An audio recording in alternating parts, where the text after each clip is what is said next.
Hi, I'm James Tweedie, and I'm a piano teacher.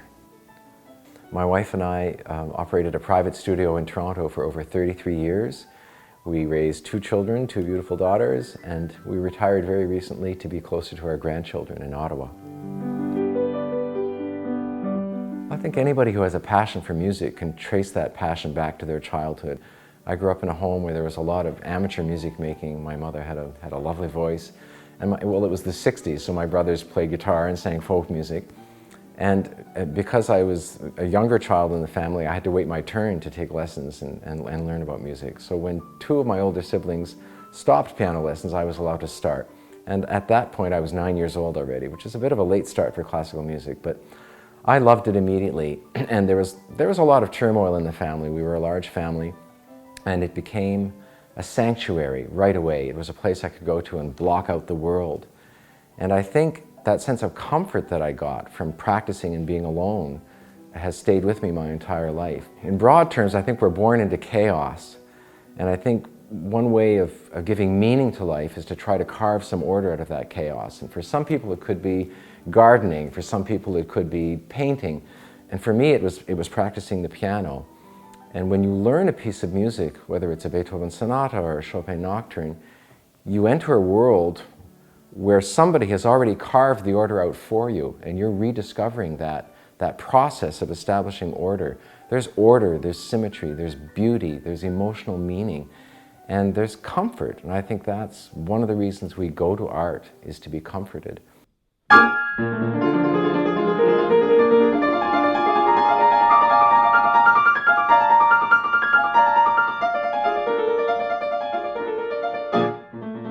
I think I decided in my teenage years to become a music teacher. That's what I wanted to be. That was my goal. And I was lucky enough to have a piano teacher in the small town I grew up in who was actually a first prize from the Paris Conservatory. And I wasn't with her very long, but long enough to be inspired to pursue music as a career.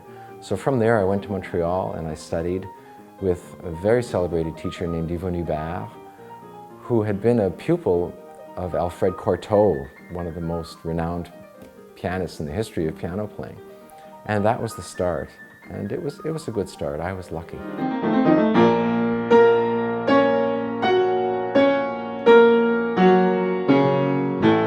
I love teaching because I think I love to organize progress. And I think progress from lesson to lesson is one of the things that a teacher has the right to demand. And I recognized very early on in my life that I have a compulsion to explain. I love breaking things down and making things clear. On a day-to-day basis, that was a very satisfying part of my life. Music, as I said earlier, is a refuge. It's a place to go to for comfort. And ultimately, this is probably on a high level, but ultimately you want to take your student to the point where they experience that sense of beauty and that sense of comfort from music that you yourself experienced all your life. That's the ultimate goal. When it happens, it's an amazing reward. It's the greatest reward that a teacher can have.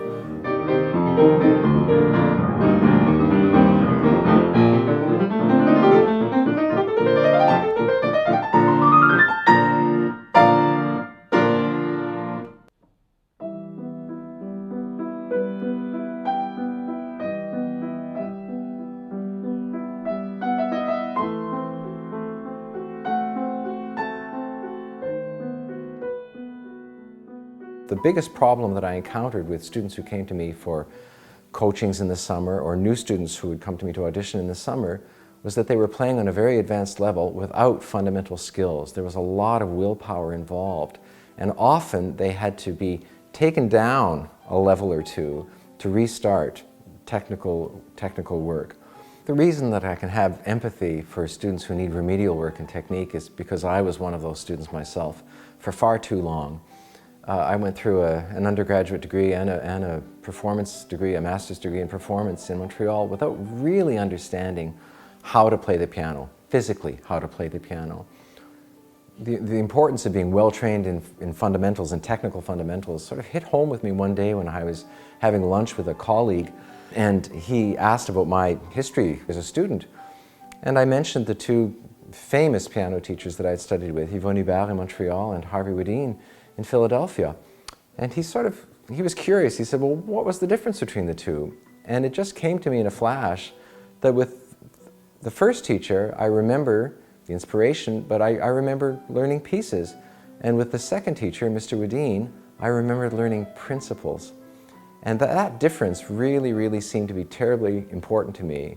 And I realized that as a teacher, my ultimate goal was to teach principles rather than just a list of repertoire pieces.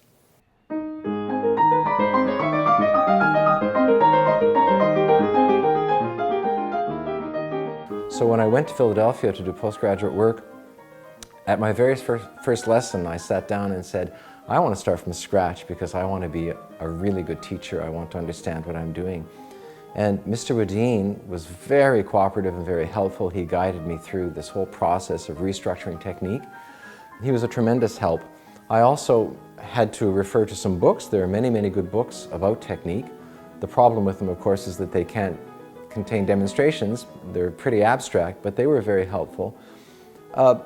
But I look back on it now and I realize I had to go sort of here, there, and everywhere to solve my problems. A lot of my students, a lot of my former students became teachers, and they've reported to me that when they take on new students with previous training, they're encountering the same problem. There's an awful lot of good coaching going on out there. There's many, many more high-level teachers than there used to be, but many of them are coaching, and there's a difference between coaching and teaching fundamentals. And I think there's a need for something very, very concise. And my former students, many of them have come forward to say, well, why don't you do something? And what I want to do is summarize an approach to technique, to simplify it in a way, to have all of those processes in place in one reference tool.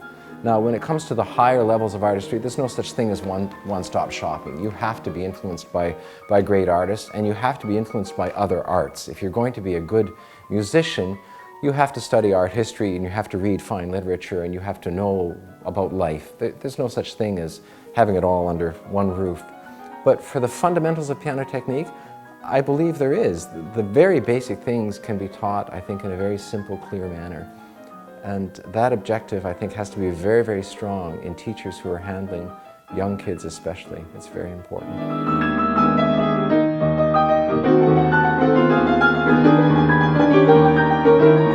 The video format seems to be the answer because you can read a book about technique, you can read a description of a technical move, but to see it demonstrated is something altogether different and something much, much better, I think. So this format, working online, I think is a possible answer.